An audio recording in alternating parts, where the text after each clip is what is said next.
Welcome back to the 2024 Not Scripts Local Spelling Bee. Your word is common sense. Can you spell that for me? Can you use it in a sentence for me, please? It was common sense that a 58-year-old wouldn't knock out a 27-year-old. Common sense. Common. Can you please use it in another sentence? Paul Skenes winning Rookie of the Year over Jackson Merrill is common sense. Common sense. Sense. Just one more, please. It should be common sense to put your best cornerback on Cooper Kupp or Puka Nacua. Common sense. Common sense. Capital C O M space capital N apostrophe space capital S E N S E. Common sense. That is correct. This is episode number 128 of Hoagies and Pierogis. Let's go! Live from central Pennsylvania with your host Ian DiCarlo, this is Hoagies and Pierogis. The Ski Stash! The Ski Stash! Welcome to the Big Ten. Beezer's going to drink me. Let's go! Skenes. Let's go! All right, first we're going to talk about the fight, though. We got to go over that since it happened first thing last Friday. Mike Tyson versus Jake Paul, the event that everyone had been waiting for.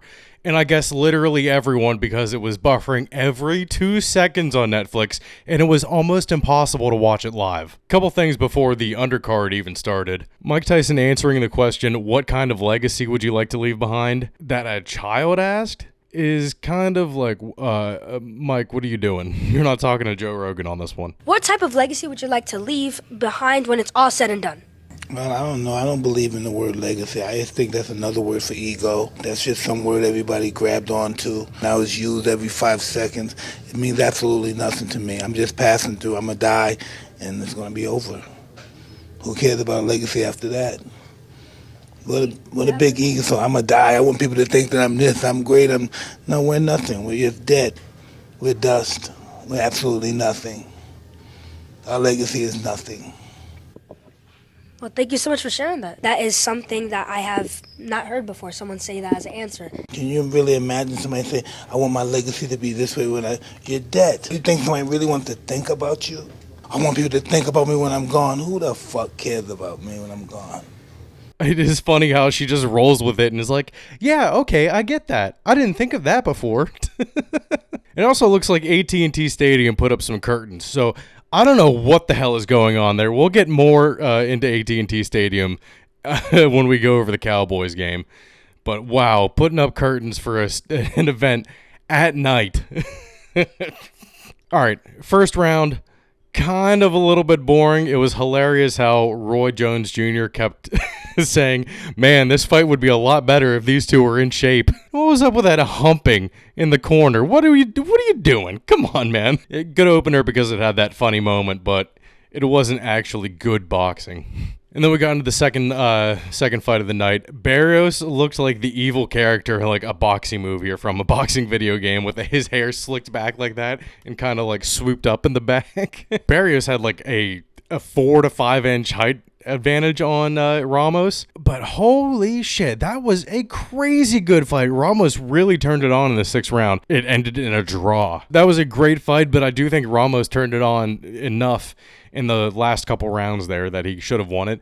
But I should preface this. I should have prefaced this all with, I don't know anything about boxing. I don't know exactly how it's scored. I don't know how they score points.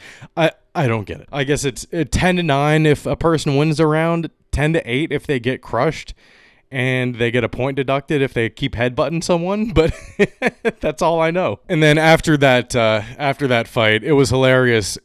This whole production was so disjointed Then Michael Irvin started live streaming on Instagram in the middle of when he was getting interviewed. I'm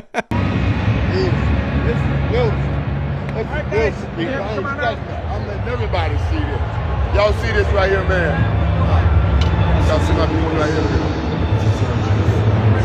Y'all see what said my boy right there to entertain me. He's so dressed right there. Look how he dressed. He look clean. What's up, dog? Boy, you look good. Boy, what's up, boy? How you look, boy? The lady was like, "What are you doing over there, Michael?" "Oh, I'm live streaming this to Instagram so everyone could see this. Everyone deserves to see this." I'm sure that live streaming on Instagram like breaks some kind of contract. But then what happened after that is almost unforgettable. First Derrick Henry, now we have Mike Tyson's butt. What's your prediction? Vicious win. Vicious win. Thank you, Dad. Love you. Love you too. The comedic timing of this was great because he was being interviewed by his son. And as he walked away from his son saying, "Love you," the camera just pans out for no reason as Mike walks away, catches his butt in a jock strap, and then zooms back out, or zooms back in to not show his bare ass to all of Netflix. Okay, then we have what a lot of people are saying, the fight of the night. And I don't know, that Ramos Barrios fight was really good. This one had a little bit of controversy, though, so this one has people talking. Amanda Serrano and Katie Taylor. What a great fight. Holy shit. Serrano was looking pretty slow in the beginning, and actually Katie Taylor headbutted her, got her eye cracked open. Oh, it was so gross. It was disgusting. Oh, man. I do think that I don't know. I think usually in UFC you would stop that fight, but maybe not in boxing since you can't really get in there and grab. That's gross. Oh, just thinking about it, just like her eyelid was hanging off. These ladies were going at it, and after Serrano had her eye cut open, she was kind of like, "All right, I kind of need to do something here." Katie Taylor took the fight on a unanimous decision. Unanimous is crazy because she kept headbutting and was actually got a point deducted for headbutting. I think Serrano just started out too slow. Katie Taylor was landing a lot of power punches, and if you look at it on the tweet that Serrano put out, where she was like, "I landed 107 more punches than you. I don't care what anyone says. I won that fight. You also threw 205 more punches. Are you blind?" Well, maybe in one eye. I just really think that that Katie Taylor way overpowered her in the first couple rounds. And then even at the end, Katie Taylor was throwing some power punches, even though she was leading with her head, which I can see how that's bullshit. It was a great fight. You really could not ask for anything more than that from undercard fights. All these ring girls smiling in the background with their tits out while Serrano's trainer did his best impression of Utah's AD is fucking hilarious. And then we get to the main event. Mike Tyson versus Jake Paul. Jake Paul comes out first in a, lowrider convertible, and is just, it's just, everything's an ad to him. Using this stupid spray stuff that they have, drinking the Celsius. I mean, the event was sponsored by Celsius, so you really don't need to go overboard and come out drinking 5 Celsiuses. So he had his whole crew with him the whole time while he was walking down, while he was being driven down the field. And yes, this was at AT&T Stadium, so the ring was in the middle of the field. You had to walk 60 yards just to get to the ring from where you came out of the locker room. Mike Tyson really did not think this one through, and Jake Paul did everything to make Tyson look like a complete idiot. It was so sad. I really, really felt bad for Tyson. And of course, Tyson comes out walking by himself, and what does he do right when the smoke goes off? He trips. He trips over his own feet. And that was foreshadowing because his legs were fucked up. And every time he got pushed back, it took him so long to react and put his feet under him. This was a wash. If Jake Paul would have pressed him at all, Tyson would have fell back straight on his ass. And what did I say last week? This was going to be so much like the Floyd Mayweather-Manny Pacquiao fight. And what do you know? It is. Everyone's staying up till, fucking 1 a.m. to watch this thing. And it turns out to be one of the most boring events since that Pacquiao fight. I mean, there was really no other way that this could have ended other than either a draw or Jake Paul winning. Tyson was never going to knock out Jake Paul. There was no chance in hell. He's 58. I mean, come on. So, yeah, it was exactly what I was expecting. I'm glad Tyson got paid pretty well, but fuck Jake Paul still. Oh, and I have to mention this because this has nothing to do with it, but I thought this was so funny in the moment. The trainer in Jake Paul's corner was wearing a Make America Healthy Again hat. And when it shortened, it just reminded me of the skit from the Amanda Show where that grandma was just going, Maha! That's really like Trump's new slogan? Are you kidding me? Maha? So, yeah. All right. Well, let's get into what I have been waiting for since I placed the bet. The Rookie of the Year voting. Let's go. The award show was Monday night at 6 p.m. and I was scrambling to get home. Made it home just in time for that. But what do you know? MLB Network is no longer on YouTube TV. They were dropped after last year. I was like, I could have swore that I watched Paul Skenes get drafted on MLB Network on YouTube TV.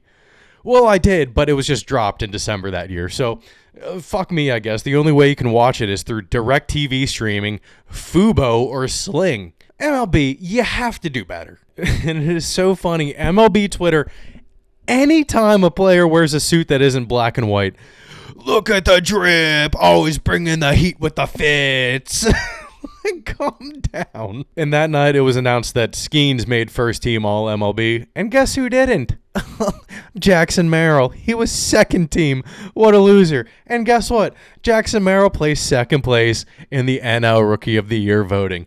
Common sense prevails. I would have gone nuclear if Skenes would have lost. And I recorded my reaction, but since I didn't have MLB Network, I had to watch a YouTube live stream from North Shore 9, who actually missed the announcement because they were in the middle of talking to the Pirates bullpen catcher. So my reaction is pretty muted. And all right, okay, holy shit, okay. Skenes is the Rookie of the Year, thank God. Skenes might be even less excited.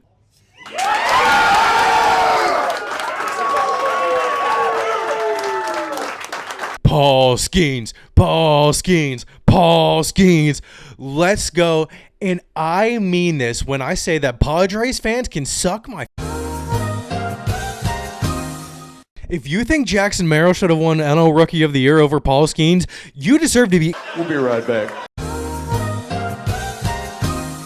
Now listen, Skenes only got 23 out of 30 first place votes. Only. So, no, do I think that the voters that voted for Merrill are stupid? No. Who I think is stupid are the Padres fans that are mad after it was announced that Skenes won. Obviously, Skenes won. Are you kidding me? He had one of the best rookie seasons ever for a pitcher. Ever. Jackson Merrill's 2024 rookie season.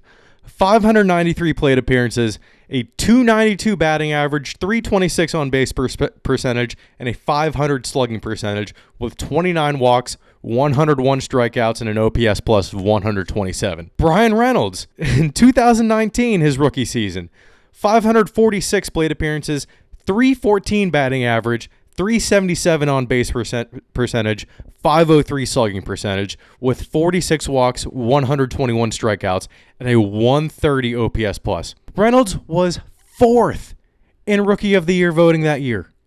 Fourth! And he put up arguably better offensive numbers than Merrill did. There was zero chance that an above average season for a center fielder was going to win over a historically great season for a pitcher. Padres fans really need to check themselves. And it's insane that all I'm seeing are Padres fans complaining and nothing else. They want to claim that this is a popularity contest? Skenes plays in Pittsburgh, Pennsylvania, not San Diego, California. If the Pirates and the A's were the only teams left in the league, the A's would win in popularity for the sole fact that they are not the Pirates. Oh, I know the A's from Moneyball. That was a good movie. Compared to, yeah, I've heard of Roberto Clemente. Didn't he die in a plane crash? The comparison there, the difference is so stark. He didn't win a popularity contest, people.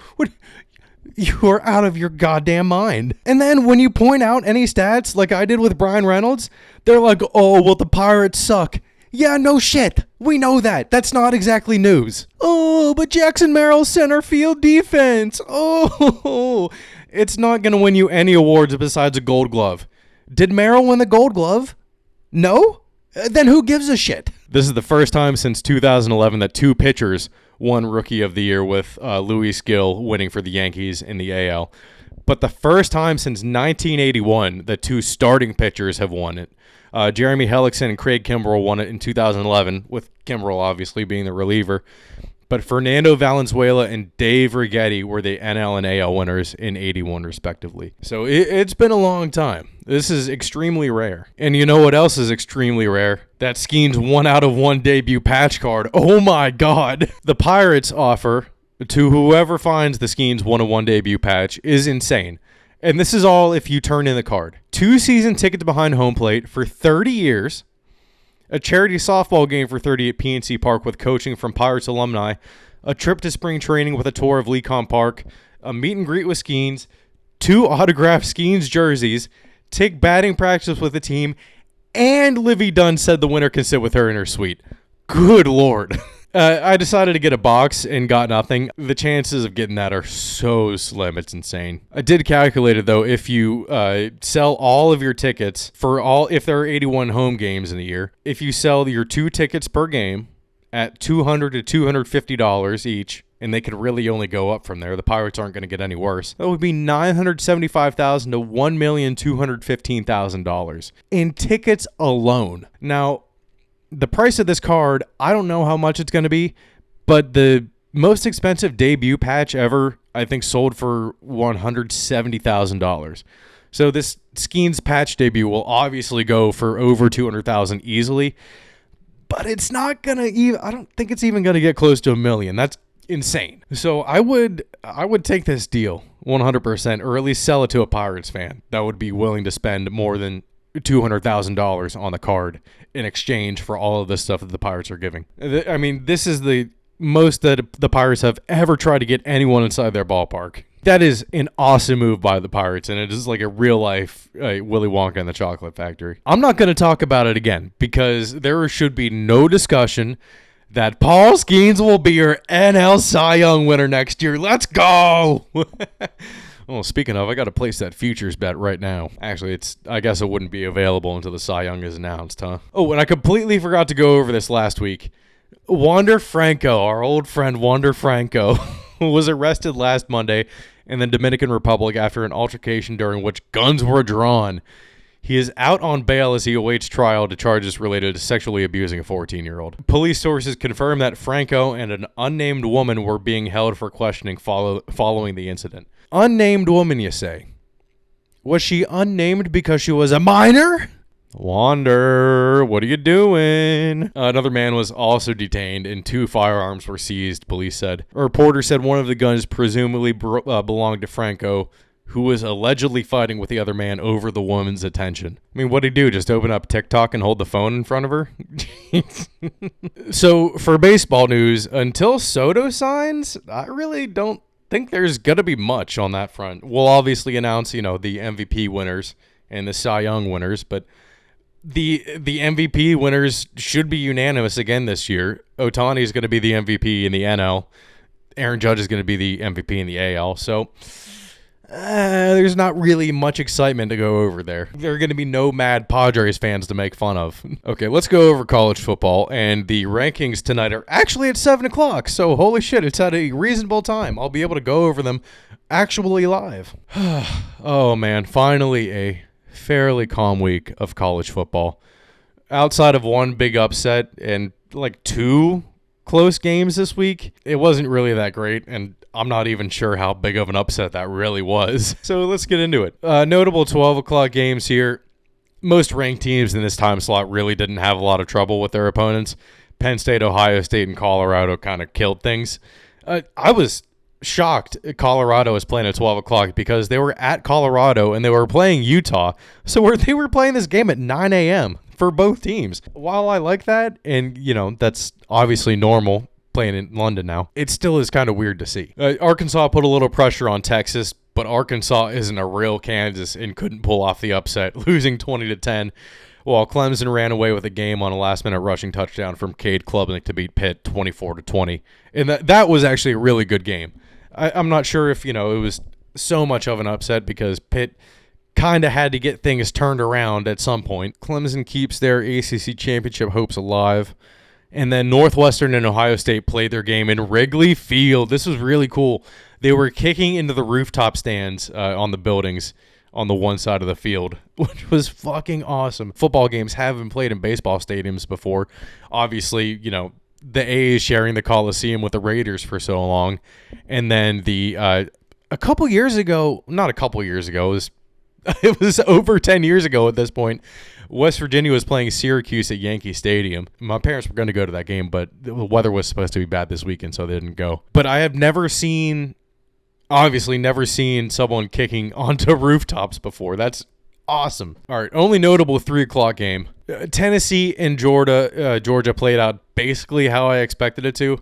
Georgia is always good coming off a loss. Since 2015, when Kirby Smart took over as head coach, they're 12-3 with a plus 123 point differential. But if you take away Kirby's first 2 seasons, they're 7-0 with a plus 119 point differential after a loss. Those first 2 seasons, they were 5-3 after a loss with a plus 4 point differential. That's it. And 7-0 and plus 119 since 2017. You definitely do not want to catch them after a loss now.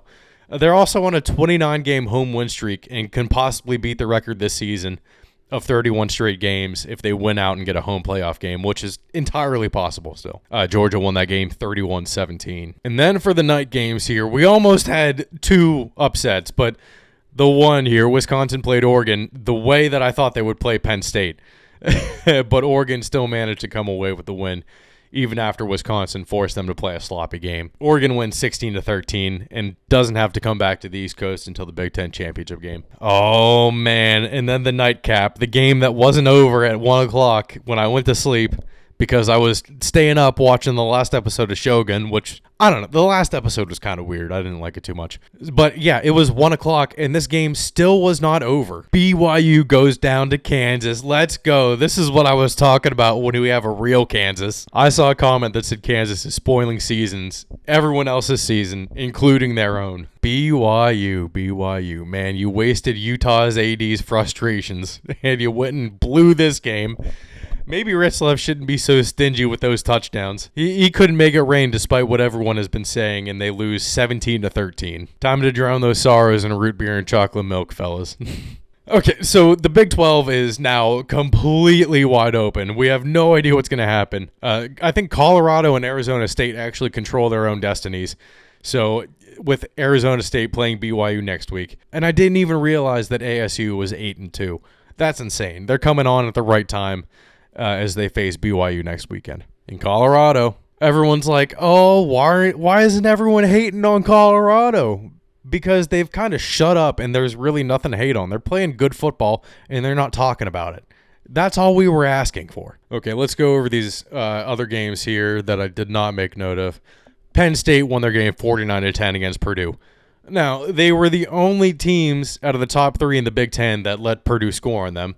Oregon won 35-0, and then last week Ohio State won 45-0. But they did score the most points out of the 3, so there's that at least. 0 issues there. I mean, the touchdown was even in garbage time for Purdue, so whatever. Ohio State won that game 31-7 against Northwestern. Like I said, Texas beat Arkansas 20-10. Notre Dame beat Virginia 35-14. Alabama playing Mercer in the year crushed them 52-7. That's wild.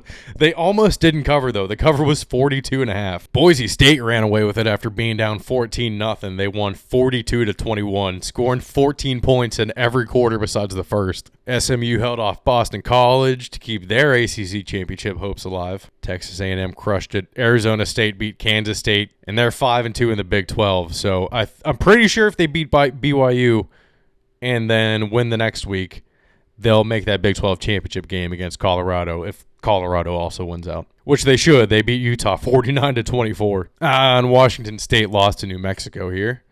And then I think this was probably, outside of BYU, this was probably the big upset of the weekend because it happened in such a stupid way.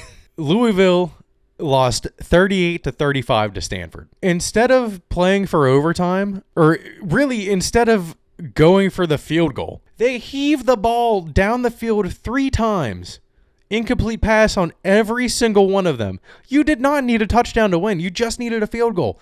Get those short routes. Get those short out routes and just be happy with a 3 to 4 yard gain every time. Louisville, you don't need to be throwing Hail Marys every single play when you're tied. So they had to punt the ball, and on a pretty decent return from Stanford, what do you know? They get a late hit out of bounds, pushing Stanford closer to field goal range. Well, Stanford went 3 and out, and they had to attempt a 57-yard field goal. And what does Louisville do? Make the most egregious offsides I think I've ever seen. What was he thinking? That was literally your only goal, was to not jump offsides. You're not trying to block that. And besides, it was a far kick. It's going to be a low line drive kick. You are not going to block it from going all the way around outside the edge. You have to come straight up the middle. Idiot. Such an idiot. Well, wow. Louisville deserves to lose that one. 38-35. South Carolina held off Missouri 34-30. Brian Kelly sucks.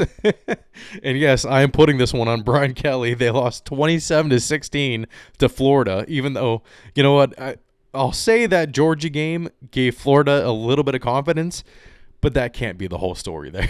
And Tulane destroys Navy 35-0. All right, and we're just in time for the live reaction to the college football playoff rankings this week, so let's go. Finally, I don't have to do a separate video after the fact. My God, that was annoying the past 2 weeks. Some questions that I have before going into this. How far is Tennessee going to fall? Are they going to fall out of this thing completely, which I think they should? Is SMU going to make it up into the top 12 finally because of that? And does Colorado make this thing? I think that's the big question, really. Do they have enough juice to move up 5 spots from 17 to 12?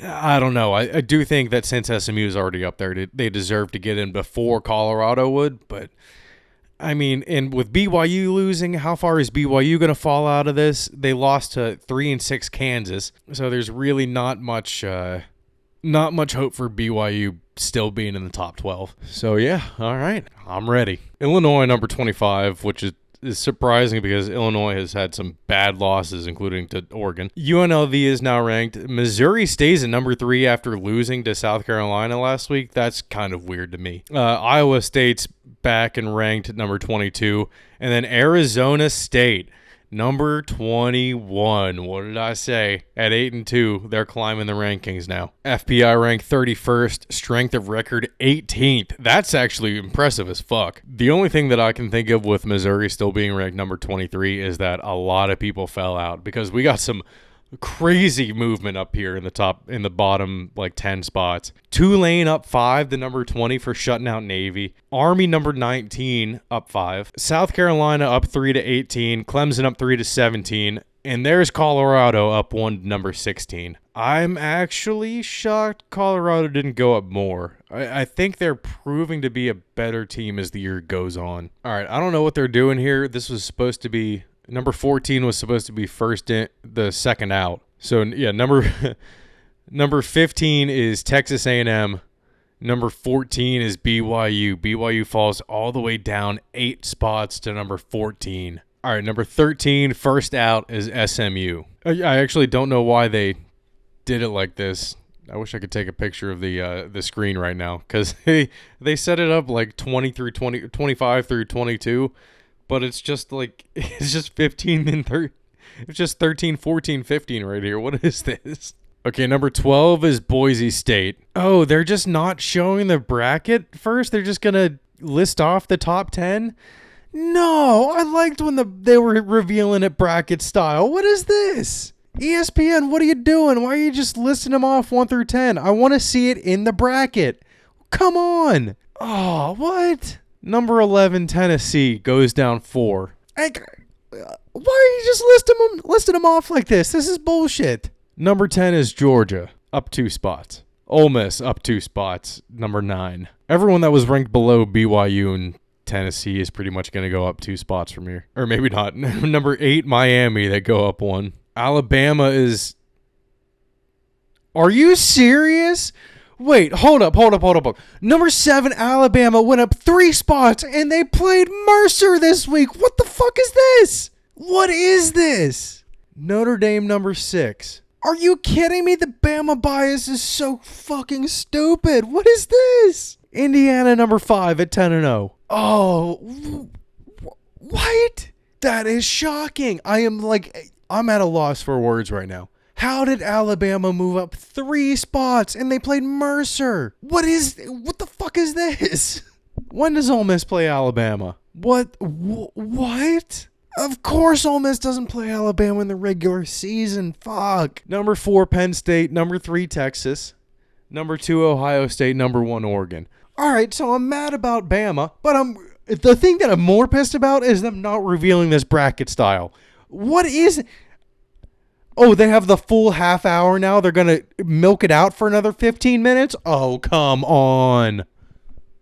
Ugh. Oh, this is bullshit. I wasn't confused. I don't know why they're doing it this way. This is crazy. So then they're just going to straight up put the conference champions up now. What the fuck is this? This is stupid. 1 seed Oregon, 2 seed Texas, 3 seed Miami, 4 seed Boise State, 12 seed BYU. They had it perfect. Why did they do it like this? Are you kidding me?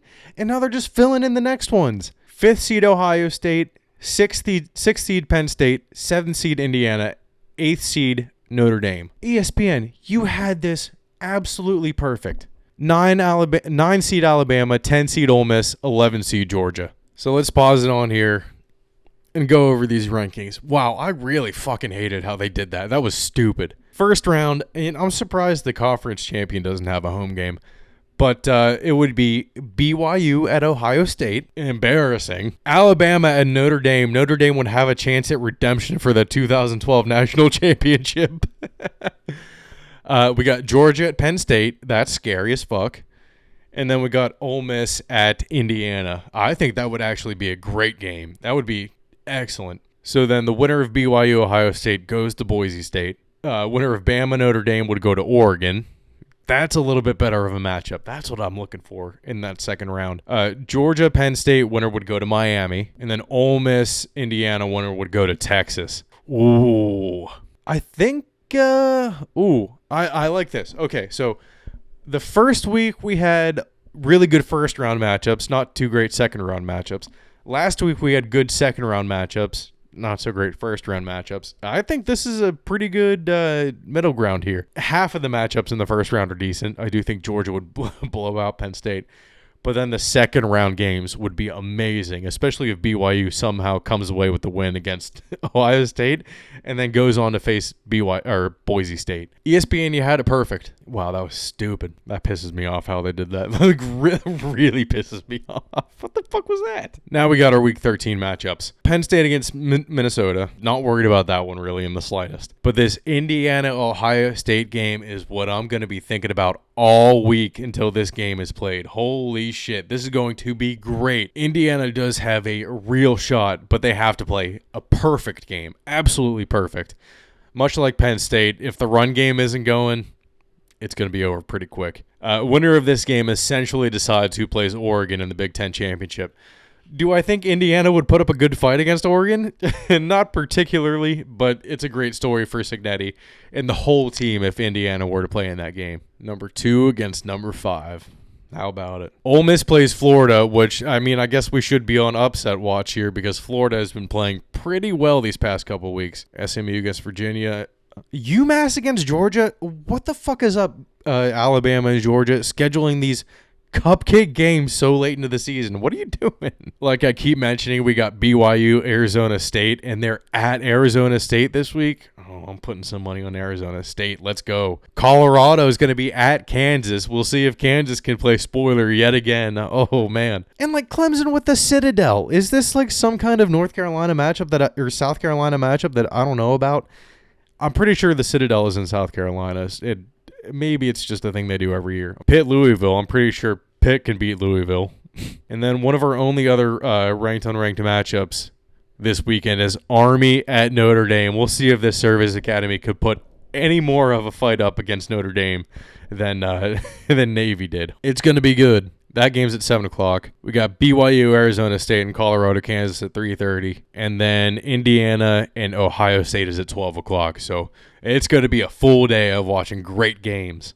Whew. Championships are going to be decided next week. So let's move on to the NFL. Okay. First game of the week, we got the Commanders-Eagles. I knew I said this was going to be a good game, and it was actually a pretty good game until the Eagles scored 20 points in the fourth quarter.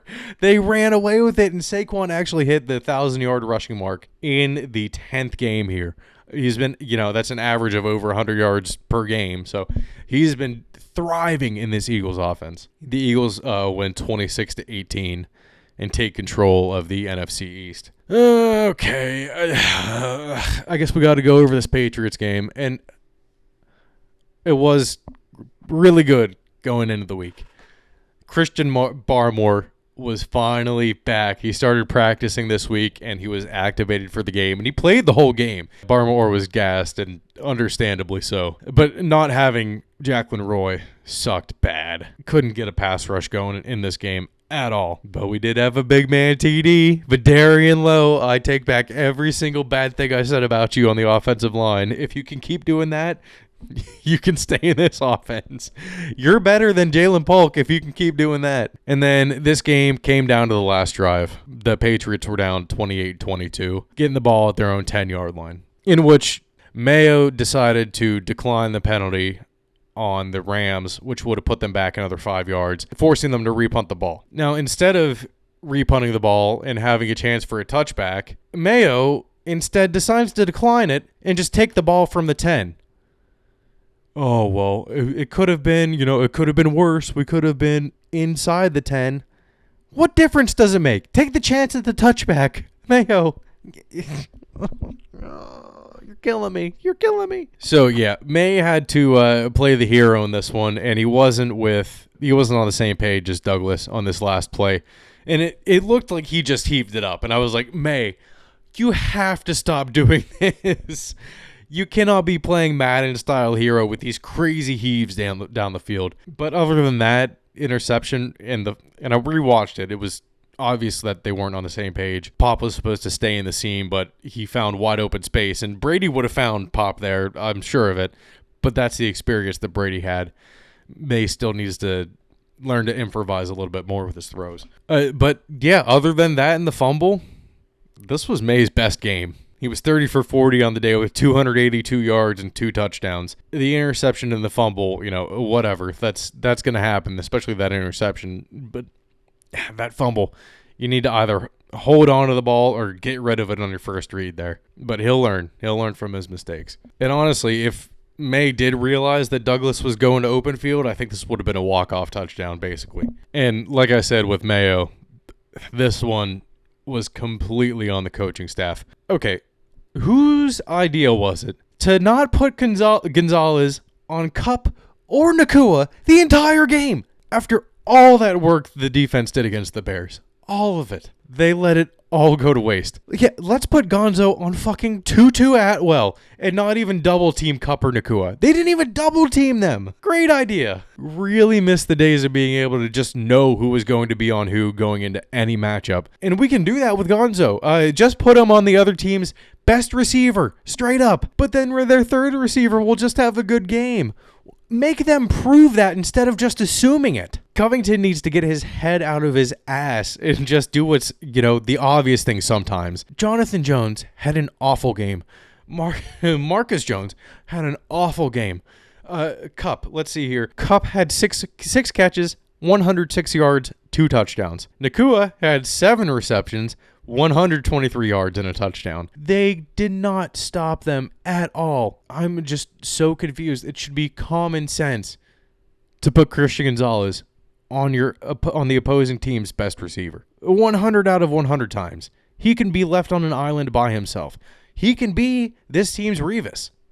He really can be. But it is wild that they have as bad of a roster as they do with the horrible in-game coaching decisions, yet they are still in every game that May has been in. Losing to this Rams team that should have whooped them by only 6 is a testament to how hard these players are going for Mayo. Seriously. Covington, I want gone if the dumb decisions continue, like not putting Gonzo on the other team's best receiver, but Mayo is fine for now. Patriots lose this one 28-22, and they're stuck at 3 wins. Oh, I need them to get to 5. 2 more. Okay, let's move on to this Ravens-Steelers game.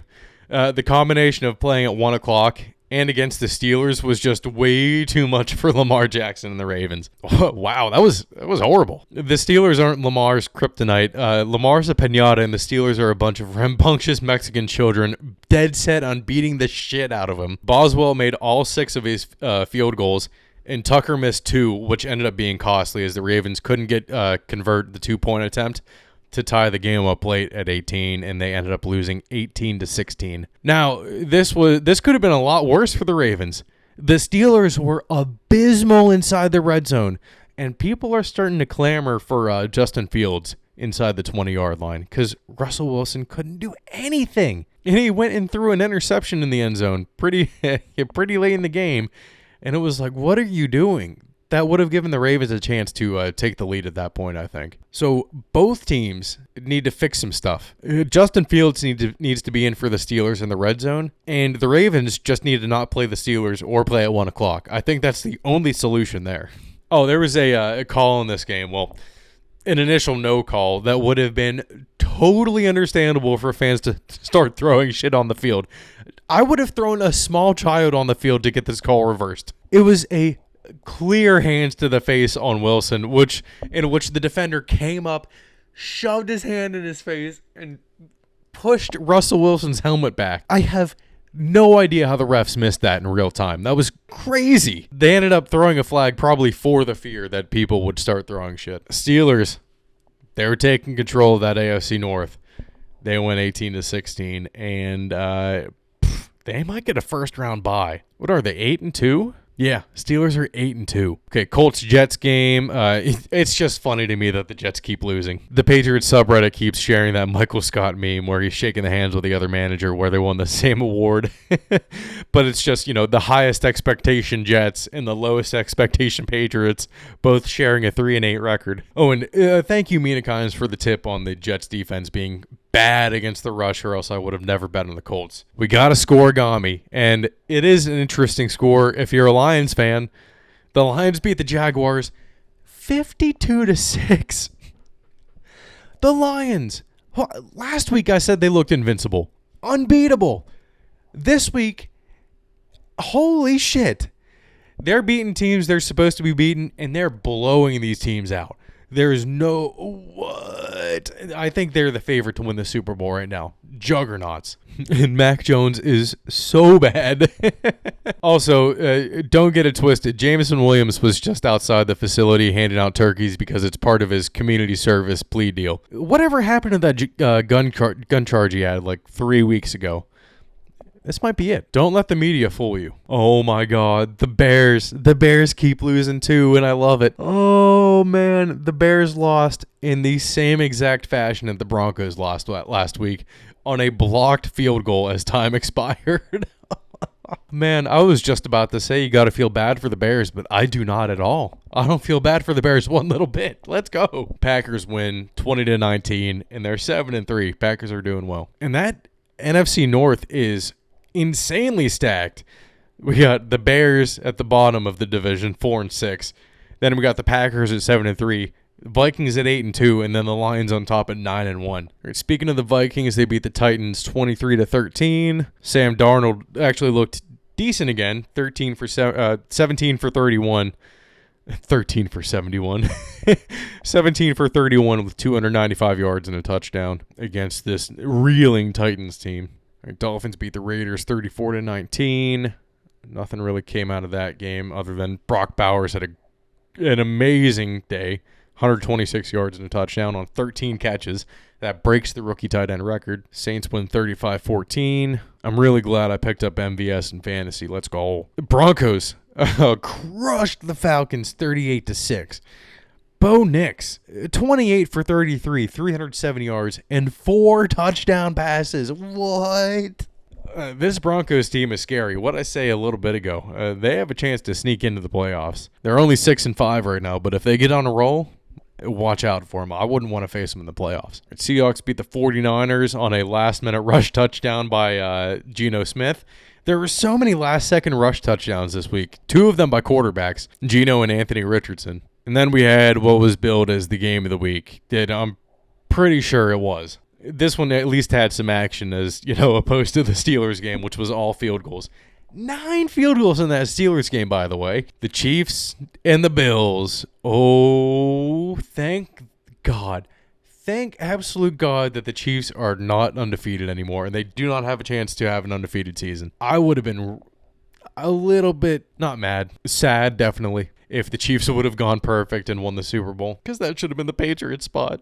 But the 1972 Dolphins remain at the top alone. 14-0 they went in the regular season. Still undefeated, though. But yeah, this Bills-Chiefs game, Josh Allen took matters into his own hands on 4th and 3 to close out the game and essentially ice it. Allen was 27 for 40 with 262 yards and a touchdown. The Bills win 30-21, getting that ever-elusive win against Mahomes, who was undefeated as an underdog against him. Bills are 9-2, Chiefs are 9-1 now.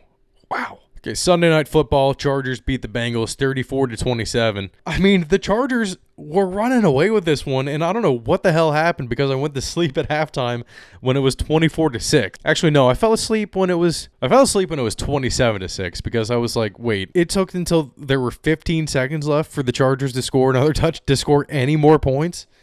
What were the Bengals doing? The Bengals are going to end up with a high draft pick, and they're going to get really lucky because they've lost a lot of one-score games this year. They're a lot better than their record indicates. They're 4-7, and they should not be 4-7. Well, they should be 4-7, but going into the season, I would have never expected this from them. Chargers continue to roll. They're 7-3, and now they're 2 games behind the Chiefs in the division. The Chargers did already lose to the Chiefs, though, so they do not control their own destiny. Okay, and then Monday Night Football to wrap up the week. Like I said, in the fight, we got curtains going up in AT&T Stadium, but we got metal falling down. What the hell is going on? Much else of their season, what happened next didn't go as planned. A large piece of metal fell onto the field before the game. It landed near... Got a lot of wind gusts in this area this afternoon, and apparently that created some looseness up there. And then when we did try to open it up, the wind got in there and exacerbated the looseness. Jerry World is literally collapsing right before our eyes. How embarrassing. It was actually 17-10 in the third quarter, but man, a scoop and score from the Texans, and then 2 more field goals, and then a 3rd touchdown from Joe Mixon in the second half. Cowboys. What are you doing? Jerry Jones said he did not anticipate the Cowboys' 3-7 start. Really, Jerry? Really? The Texans post on social media after the game was, chef's kiss, A+.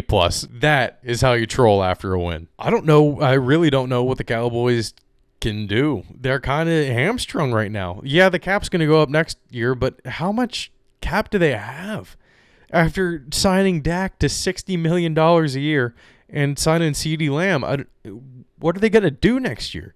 I have no clue. I don't know what free agents they have. I don't know who they're losing. But yeah, Joe Mixon is a boon for this Texans offense. Makes CJ Stroud feel much more comfortable back there. All right, Week 12 games. Thursday night, we got the Steelers-Browns. Steelers should be totally fine. The Browns suck. Patriots make their yearly trip to doom to Miami. That's going to blow. Vikings should beat the Bears. Actually, I don't know. Bears might actually put up a decent fight against the Vikings. Even though the Bears lost against the Packers this week, they looked decent. They looked a lot better than they did against the Patriots. Oh, Lions-Colts. This one should be fun. I wonder if this one's going to end up 70-0. Buccaneers-Giants. Cowboys-Commanders. Another loss for the Cowboys. I love it. The Chiefs are at the Panthers. Titans at Texans. Broncos, Raiders, 49ers, Packers might be a good game. Cardinals at the Seahawks, Eagles, Rams. And then we got,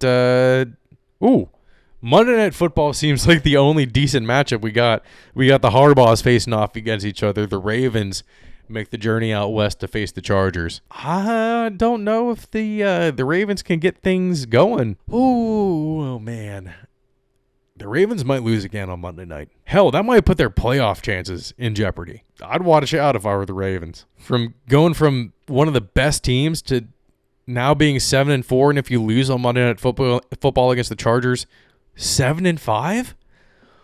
That's scary. I would be really worried if I were a Ravens fan with how they've been playing recently. I do think that's it for Week 12 of NFL. We got the Falcons, the Bills, the Bengals, the Saints, the Jets, and the Jags on a bye week. Jags have a much-deserved bye week. Oh, my God. Since the Falcons and the Jaguars are going to be on a bye, I'm going to suck in fantasy, though. No Bijan, no Brian Thomas Jr. Fuck. And no MVS because the Saints are on a bye week, too. No. Oh, I am royally screwed next week. Oh, man. But I think that's it for NFL. That might be it for football unless anything else happened on Twitter since we started recording. Okay. Yep, I believe that is it. All right, before we go, one little announcement to make. We are now on Blue Sky. What is that? I don't know, but we're on it. I'm trying to be clean on there. I have no idea why. The string of words that come out, the combination of words that come out of my mouth is often repulsive, so I don't really know why I'm trying to be clean on there. I don't know. It's supposed to be like a Twitter alternative without all the bots, and I don't know. I really don't care that they're. I don't care about Elon. Let's say about that. Him taking over Twitter didn't affect me in any way. Yeah, I guess that's why a lot of people are going to Blue Sky, though. They want to be free of Elon Musk's reign. I'm like, what the fuck? I don't get it. But yeah, we're on there, and yeah, we'll see how it works out. But make sure to leave a like and comment on each video, and subscribe to our YouTube channel. Hoagies and Pierogis is available on Spotify, Apple, or wherever you listen to podcasts. Follow us on TikTok and Instagram for clips throughout the week, and we'll leave you with this. Much. Live from Central Pennsylvania with your host Ian DiCarlo, this is Hoagies and Pierogis. The Skenes stash! The Skenes stash! Welcome to the Big Ten.